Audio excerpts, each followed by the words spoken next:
Every single day, millions of people around the world open their refrigerators, pull out last night's leftovers, pop them into the microwave, and eat what they think is a perfectly safe meal. It feels normal, it feels practical, it feels harmless. But what if I told you that some of the most common foods you reheat on a regular basis are silently triggering a chain of chemical reactions inside your body that medical researchers now link directly to one of the deadliest cancers known to modern medicine? Pancreatic cancer. Even the name carries weight. It is not like most cancers that give you early warning signs, a chance to catch it, a window to fight back. Pancreatic cancer is the silent destroyer. By the time most people even know it is there, it has already spread. The 5-year survival rate sits at a heartbreaking 11%. 11. That means nearly 9 out of 10 people diagnosed with this disease will not be alive 5 years later. And the tragedy is that so many risk factors are sitting right there in your kitchen, disguised as convenience. Today we are not going to talk in vague generalities. We are going to go deep. We are going to talk about exactly which 5 reheated foods the research is pointing to, why they become dangerous when reheated, what they do inside your body at a cellular level, and what you can do starting today to dramatically lower your risk. This is not about fear, this is about knowledge. And knowledge, in this case, could literally save your life. Before we get into the 5 foods, you need to understand what makes the pancreas so uniquely vulnerable to dietary damage. Your pancreas is a gland tucked deep behind your stomach. It does 2 things that are absolutely critical to your survival. First, it produces digestive enzymes that break down the food you eat. Second, it produces insulin and glucagon, the hormones that regulate your blood sugar. It is working every single time you eat. Every meal, every snack, every sip of a sugary drink sends a signal to your pancreas to respond. Now here is what makes this organ different from, say, your liver or your skin. The pancreas does not regenerate easily. When its cells are damaged, the damage tends to accumulate. And because it sits in such a deep, protected location in your body, inflammation and abnormal cell growth can go completely undetected for years. The pancreatic duct cells and acinar cells that line this organ are particularly sensitive to a class of compounds called carcinogens, specifically those that form when certain foods are subjected to high heat, oxidation, or bacterial degradation during the cooling and reheating cycle. This is the core of what we are talking about today. It is not just about the food itself.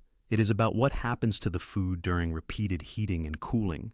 It is about the chemical transformation that occurs, and it is about how your pancreas, sitting there, doing its job, absorbs the brunt of that chemical assault every single time you eat. Let us talk about the first food, reheated rice.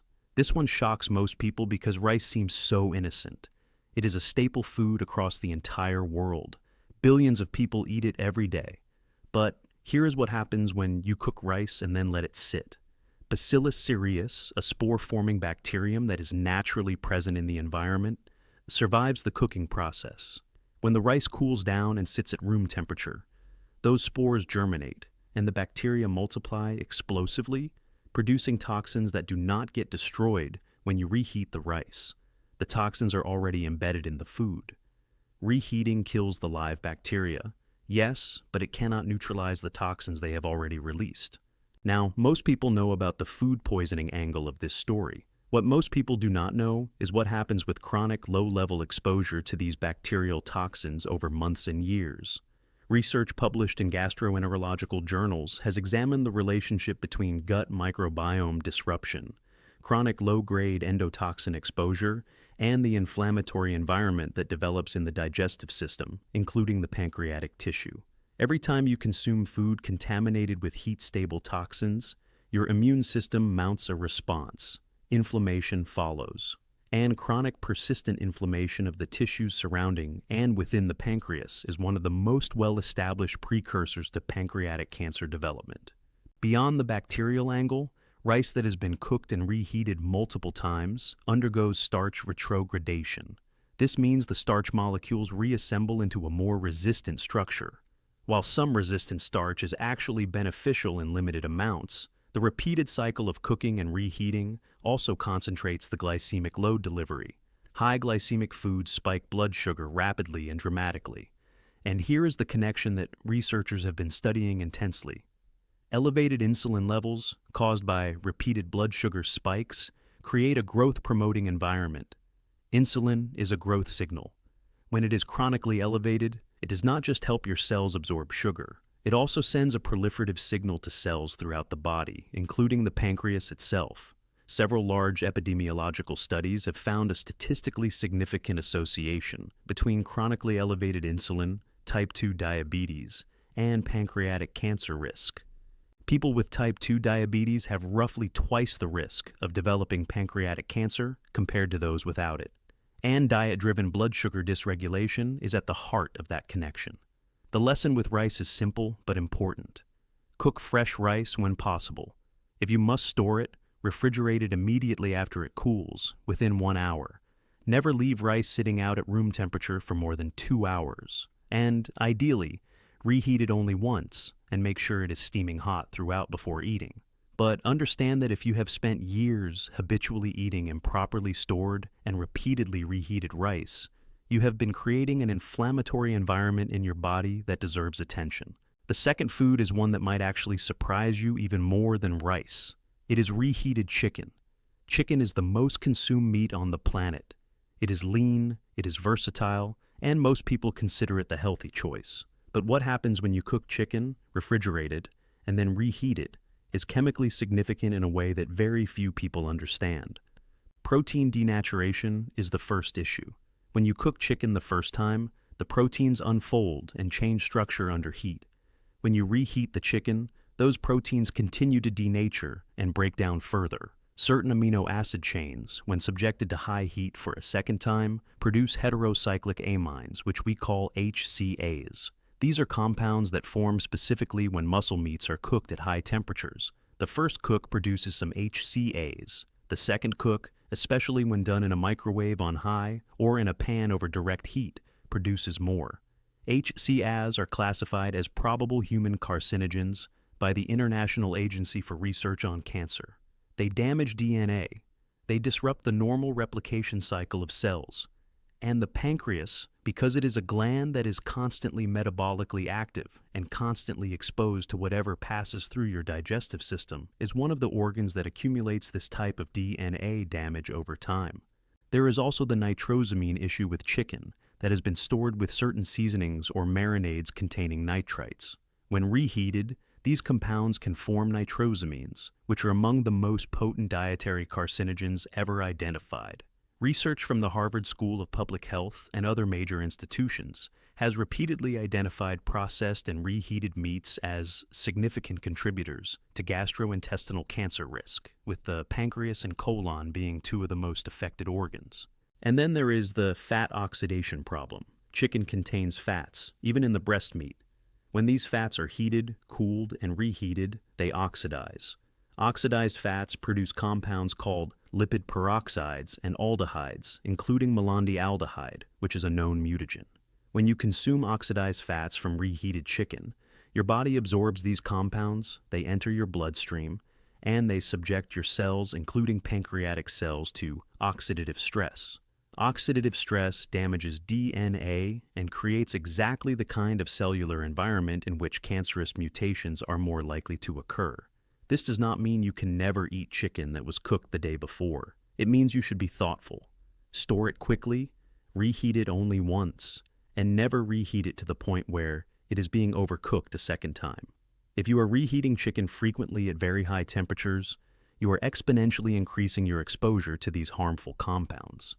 Now let us move to the third food on this list, and this one will hit close to home for almost everyone who grew up in any culture that uses oils and frying as a cooking method. We are talking about reheated oils and foods that were originally fried or cooked in oil. This includes leftover stir-fry, reheated French fries, leftover fried fish, reheated sautéed vegetables cooked in vegetable oil, and anything else where oil was a central part of the original cooking process.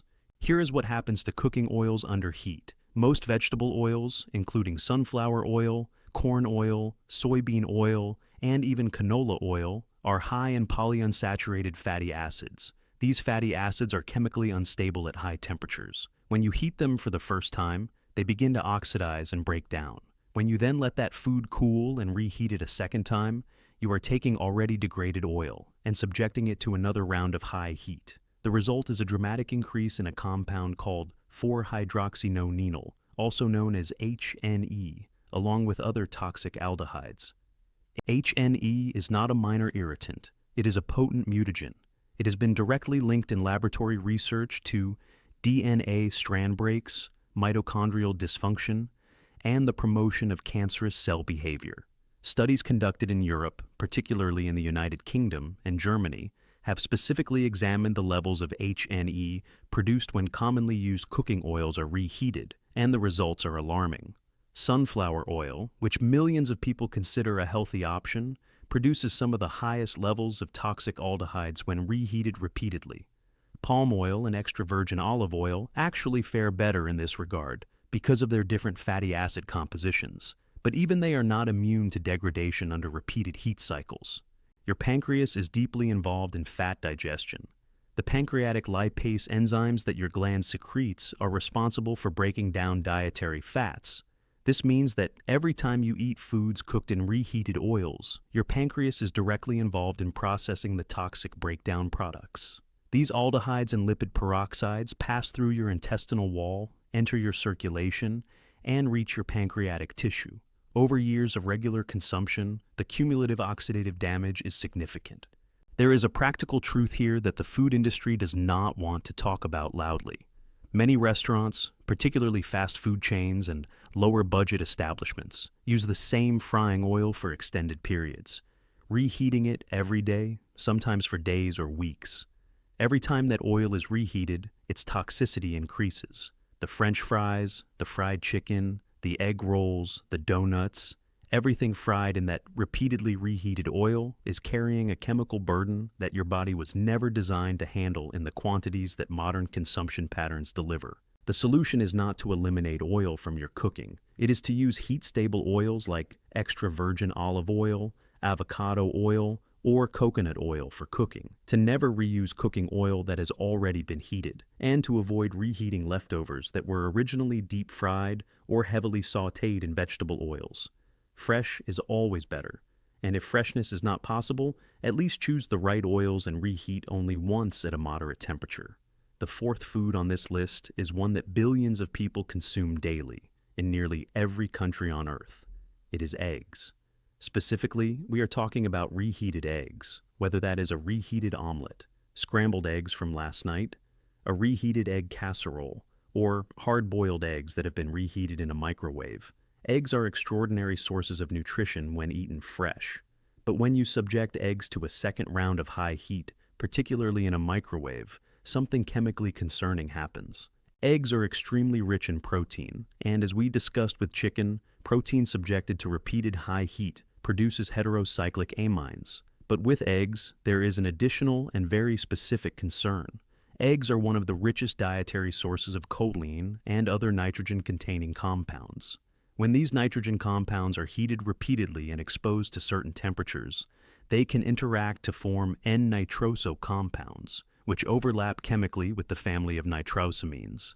These compounds are among the most well-studied dietary carcinogens, and the gastrointestinal tract and associated glandular organs, including the pancreas, are the primary sites of their metabolic processing, and therefore the primary sites of their carcinogenic potential. There is also the issue of cholesterol oxidation products, known as oxysterols.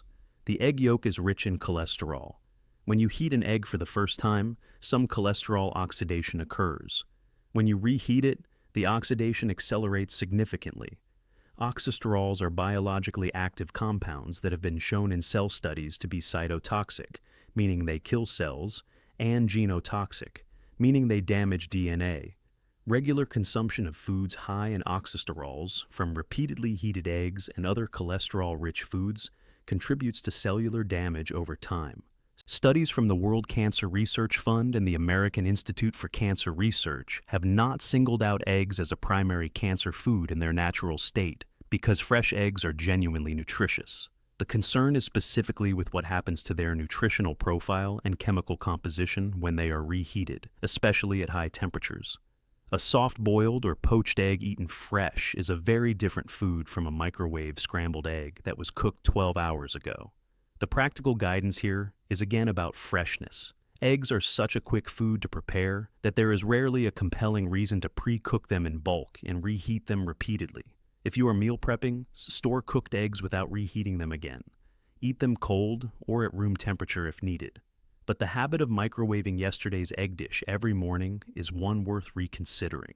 The fifth food on this list is perhaps the most dangerous of all five, and yet it is also the one most commonly served as a supposedly healthy option. We are talking about reheated spinach and other leafy green nitrate-rich vegetables, particularly when they are warmed in a microwave or on a stovetop after already being cooked once. The other vegetables in this category include celery, beets, lettuce, fennel, and to a lesser extent, many other green vegetables. Here is the chemistry, and it is critical to understand. Spinach and these other vegetables are naturally high in nitrates. Nitrates themselves are not harmful. In fact, they are beneficial in fresh vegetables and contribute to cardiovascular health. But the trouble begins when you cook these vegetables and then allow them to cool. As the vegetables cool, bacteria that survive the cooking process begin to convert the nitrates in the food into nitrites. This conversion happens quite rapidly, particularly in spinach, which has a very high nitrate content. When you then reheat those vegetables, you are consuming food with an elevated nitrite load. Now, here is where the cancer connection becomes direct. In the acidic environment of your stomach, nitrites react with amines, which are nitrogen-containing compounds naturally present in proteins and other foods, to form nitrosamines. Nitrosamines are potent carcinogens. They are the same class of compounds found in processed meats, cigarette smoke, and certain contaminated water supplies. And the organ that is most directly exposed to these compounds as they pass through your digestive system and get processed by your digestive glands? Your pancreas. The research on nitrosamines and pancreatic cancer is not speculative. Multiple well-designed studies, including large prospective cohort studies with tens of thousands of participants, have found strong associations between dietary nitrosamine exposure and pancreatic cancer incidence. The International Agency for Research on Cancer has classified ingested nitrates and nitrites, particularly in the context of endogenous nitrosation, as probably carcinogenic to humans, with the digestive organs, including the pancreas, being specifically noted as target sites. What makes this particularly alarming with spinach is that spinach is so heavily marketed as a superfood, and for good reasons when it is eaten fresh. The antioxidants, the folate, the iron, the magnesium, all of these are genuinely beneficial when the spinach is consumed raw or freshly cooked and eaten immediately. But when you cook a large batch of spinach on Sunday and then reheat it Monday, Tuesday, and Wednesday, you are not eating a superfood. You are eating a food that has undergone a chemical transformation that dramatically increases your nitrosamine exposure. This also applies to baby spinach salads that wilt and then get eaten the next day, to pre-cooked spinach dishes left in the refrigerator, and to spinach incorporated into casseroles, soups, or pasta dishes that are repeatedly reheated throughout the week. The same principle applies to the other high nitrate vegetables on the list. Celery, which is widely used in soups and stews that people cook in large batches and reheat for days, is particularly concerning given its very high nitrate content. The solution is not to stop eating spinach. The solution is to eat it fresh, raw, or cook it and eat it immediately. Do not save cooked spinach and reheat it. Do not cook large batches of nitrate-rich vegetables that will sit in your refrigerator for days and be reheated repeatedly. Fresh preparation, eaten in the same meal, is the standard you should be holding yourself to when it comes to these vegetables. Now, let us step back and look at this more completely. Because you might be sitting there thinking, people have been reheating food for centuries. Leftovers are a part of life everywhere. How is it that this is only becoming a concern now? And that is actually a deeply important question. The honest answer is that it is not entirely new information, but the scale at which modern humans now eat reheated food is radically different from anything our ancestors experienced. For most of human history, food was cooked and eaten at the same sitting. Leftovers were a rare thing, reserved for when there was surplus. The modern refrigerator, the microwave oven, the meal prep culture, the batch cooking trend, the pre-packaged ready meals that restaurants and food companies sell to you, all of these developments have created a reality where tens of millions of people are eating reheated food at nearly every meal, every single day. And that cumulative chemical exposure, multiplied across decades of eating, is something the human body was never equipped to handle without consequence. We are also eating these foods in a context of other modern dietary habits that compound the risk. We are eating more processed foods, more refined sugars, more vegetable oils, more preserved and packaged foods. We are eating less fiber, fewer antioxidants, less of the phytochemicals from fresh whole plants that help repair DNA damage and neutralize free radicals. Our bodies have less capacity to defend against the carcinogenic compounds in reheated foods than they would if we were also eating a diet rich in protective nutrients. Let us also be clear about what else increases pancreatic cancer risk, because food is not the only factor. Smoking remains the single largest modifiable risk factor for pancreatic cancer. Heavy alcohol consumption significantly increases risk. Obesity, particularly excess abdominal fat, is strongly associated with pancreatic cancer. Chronic pancreatitis, which is long-term inflammation of the pancreas, often driven by alcohol and diet, is a major precursor. A family history of pancreatic cancer elevates risk. And as we discussed, type 2 diabetes, which is itself often driven by diet, is directly associated with a doubled risk. The point here is not that reheating these 5 foods will guarantee you get pancreatic cancer. The point is that in a life where you may already be exposed to other risk factors, adding chronic dietary carcinogenic exposure from repeatedly reheated foods is piling more fuel onto a fire that your body is already working to contain. Every risk factor you can control and reduce is a meaningful step in the right direction. Let us talk about what a protective diet actually looks like in practice, because you deserve not just the warning, but also the path forward. Cruciferous vegetables eaten fresh or lightly cooked and consumed immediately are among the most powerful anti-cancer foods ever studied. Broccoli, cauliflower, Brussels sprouts, kale, and cabbage all contain compounds called isothiocyanates, particularly sulforaphane, which has been shown in numerous studies to selectively target and destroy cancer cells while leaving healthy cells intact. Fresh garlic, eaten raw or lightly cooked, contains allicin and other organosulfur compounds that have direct anti-tumor properties. Turmeric, consumed with black pepper to enhance the bioavailability of its active compound curcumin, has extraordinary anti-inflammatory and anti-cancer properties. Fresh berries, rich in anthocyanins and ellagic acid, are among the most potent antioxidant foods available. Green tea, consumed regularly, contains epigallocatechin gallate, commonly known as EGCG, which research has shown inhibits the growth of pancreatic cancer cells in laboratory settings. These are not miracle foods. They are not cures. But they represent the pattern that research consistently supports. A diet built on fresh, whole, minimally processed foods, rich in antioxidants and anti-inflammatory compounds, dramatically reduces your overall cancer risk, including specifically your risk of pancreatic cancer. And beyond diet, there are other protective habits that are worth your immediate attention. Exercise regularly, not because it burns calories, but because regular physical activity reduces circulating insulin levels, reduces systemic inflammation, and supports healthy immune function, all of which are directly protective against cancer. Maintain a healthy weight, particularly around the abdomen. The fat tissue that accumulates around your organs, called visceral fat, is biologically active and secretes pro-inflammatory compounds that create a cancer-promoting environment. Do not smoke, and if you do, treat quitting as the single most important health decision of your life. Limit alcohol consumption to amounts your body can actually handle, which for most adults means no more than 1 drink per day, with several alcohol-free days per week. Stay hydrated with clean water and minimize your intake of sugary beverages that chronically spike insulin. Get regular health screenings. While there is no universally recommended pancreatic cancer screening for the average population, anyone with a family history of pancreatic cancer, anyone with hereditary conditions like BRCA gene mutations, Peutz-Jeghers syndrome, or Lynch syndrome, And anyone with long-standing chronic pancreatitis should be speaking with their doctor about proactive imaging and monitoring. The earlier any abnormality is identified, the wider the window for intervention. We live in an age where convenience has been elevated to a cultural value.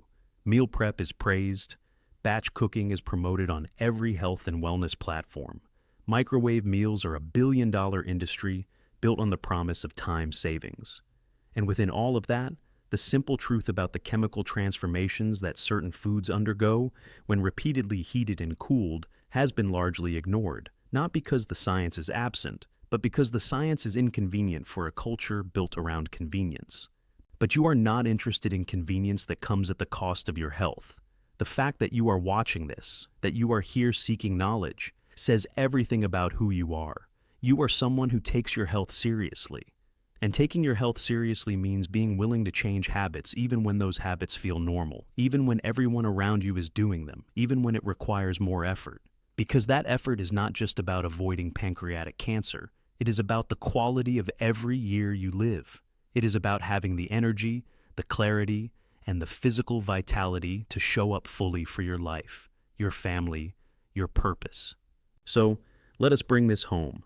The 5 foods that you should stop reheating, or at minimum approach with much greater caution, are reheated rice because of bacterial toxins and glycemic damage, reheated chicken because of heterocyclic amines and oxidized fats, foods cooked in reheated oils because of toxic aldehydes like 4-hydroxynonenal, reheated eggs because of oxidized cholesterol and nitro compounds, and reheated spinach and nitrate-rich vegetables because of nitrosamine formation. None of these foods are dangerous in their fresh, properly prepared form. They become dangerous through the specific chemical transformations triggered by repeated heating, cooling, and reheating cycles.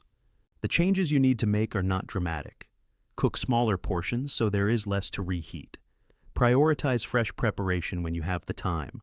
When you do have leftovers, refrigerate them quickly. Reheat only once, and eat them soon. Choose heat-stable oils. Eat your leafy greens fresh. Store rice correctly and reheat it only once when truly necessary. And build the rest of your diet around the protective foods and habits that give your body what it needs to repair, defend, and thrive. Your pancreas has been working for you every day of your life without complaint, without fanfare, mostly without your awareness. It has been producing the enzymes that let you digest every meal you have ever eaten. It has been regulating your blood sugar through every high and low. It deserves your protection. It deserves for you to make choices that reduce the burden you place on it and reduce the carcinogenic exposure you subject it to. The information in this video is based on peer-reviewed research, published epidemiological data, and the recommendations of leading oncology and nutritional science institutions. It is meant to educate, to empower, and to give you the information you need to make better decisions. It is not a substitute for working with your own healthcare provider. And if you have concerns about your pancreatic health or your cancer risk, please speak with your doctor. Get the conversations going, ask the questions, advocate for yourself.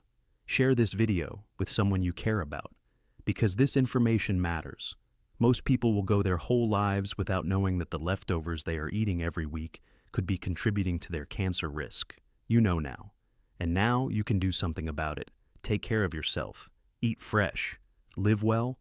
And never stop learning.